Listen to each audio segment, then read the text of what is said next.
ہم ہر بات میں اللہ کے محتاج ہیں، تو جو شخص اتنا محتاج ہو اسے تکبر کرنا تو کسی صورت بھی مناسب نہیں ہے۔ اللہ کے رسول صلی اللہ علیہ وآلہ وسلم کی جو عاجزی ہے، تھوڑا سا آئیے اس کا ذکر ہو جائے۔ حضرت ابن عباس کہتے ہیں کہ رسول اللہ صلی اللہ علیہ وسلم زمین پر بیٹھ جاتے تھے، بکری کا دودھ دھو لیتے تھے، غلام جو کی روٹی پکا کر آپ کی دعوت کرتا، آپ قبول فرما لیتے۔ ہم میں سے کئی لوگوں کو یہ شکایت ہو جاتی ہے، فلاں نے میری دعوت کی، اچھا کھانا نہیں بنایا، فلاں نے مجھے تحفہ دیا، مجھے ذرا پسند نہیں آیا۔ صحیح ہے، اللہ کے رسول صلی اللہ علیہ وآلہ وسلم کسی غلام کی دعوت قبول کر لیتے، اور غلام جو کی روٹی پکاتا، سب سے سادہ ترین کھانا جو عرب معاشرے میں کھایا جاتا تھا۔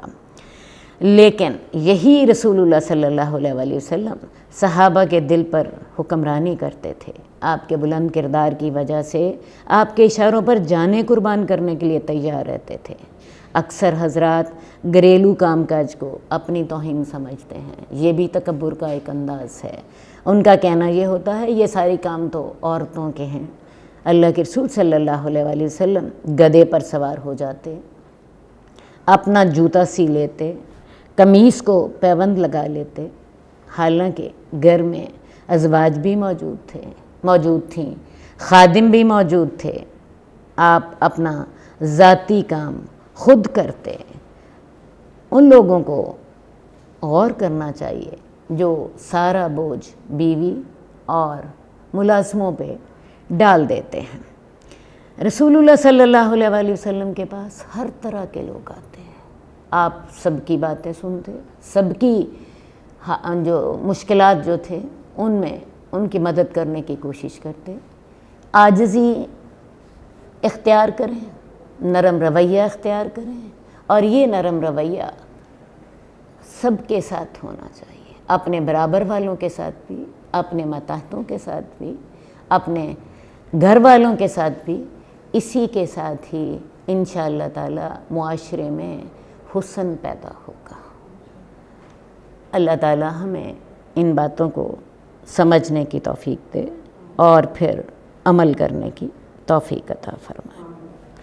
ایک بات یاد رکھیے، اور اسی پر ہی میں اپنی بات کا اختتام کروں گی۔ اللہ رب العزت فرماتے ہیں کبریائی میری چادر ہے، عزت میرا ازار ہے، جس نے ان کو مجھ سے چھینا میں اسے آگ میں ڈالوں گا۔ کبریائی میری چادر ہے اور عزت میرا ازار ہے، جس نے ان کو مجھ سے چھینا میں اس کو آگ میں ڈالوں گا۔